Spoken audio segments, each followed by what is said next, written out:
Oompa, oompa, doopity-doo.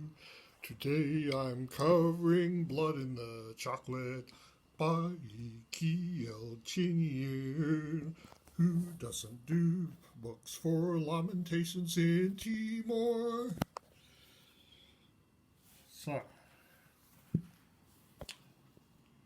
wouldst thou like to die deliciously? The year is 1617, and the only thing in the minds of every noblewoman and aristocrat in Europe is chocolate. The act of eating this modest confection brings so much pleasure.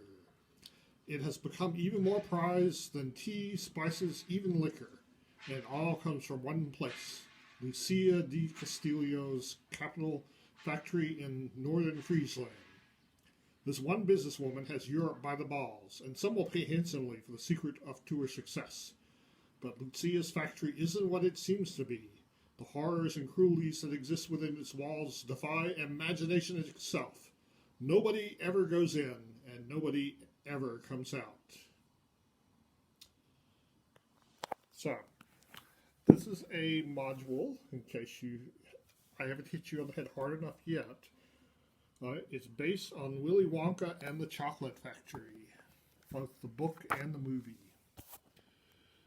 So it's got on the inside cover the floor plan and a brief rundown about what all's in here.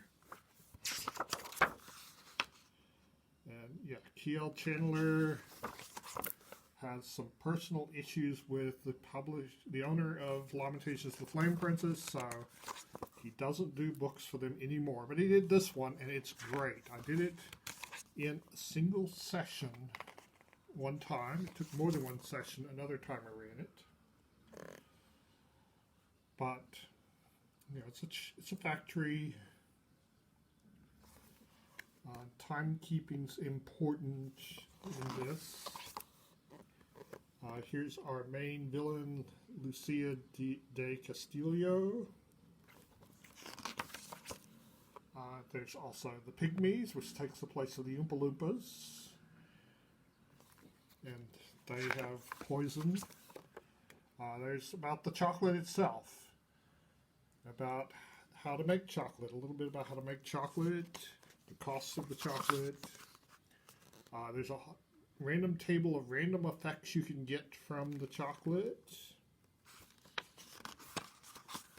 Here's some more random chocolate candy-based diseases that you can get, and more.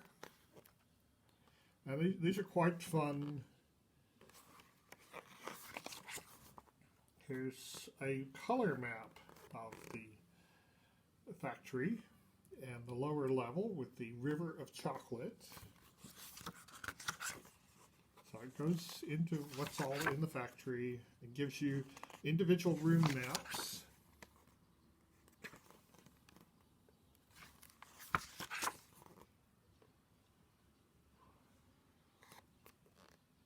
So there's the Pygmies. Their heads are shaped sort of like cocoa beans.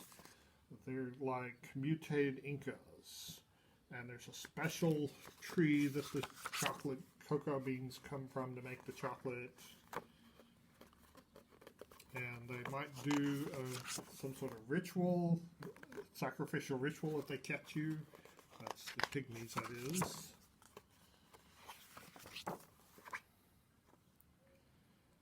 And there's random cauldron. Here's a bunch of cauldrons with random contents. And this poor lady here, who one of the times I ran this, the players took one look at her and just killed her. And she needed to be rescued, and they just killed her. So.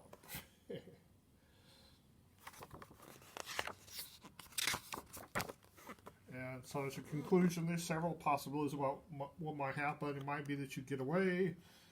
You basically, the railroad is that you're sent here as industrial spies to steal the secrets of how to make the chocolate.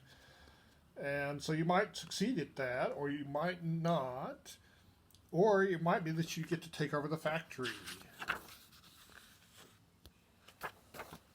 And in back cover here, inside, we've got like some charts, including this thing where you can, with a pencil, just mark off the pygmies that get killed. There's only a limited number in each location, and they could go from there to another location, but there's a finite number. There's 150 of them, and so this is a way you can keep track of which ones you've killed and which ones you haven't. So that is Blood in the Chocolate, published by Lamentations of the Flame Princess.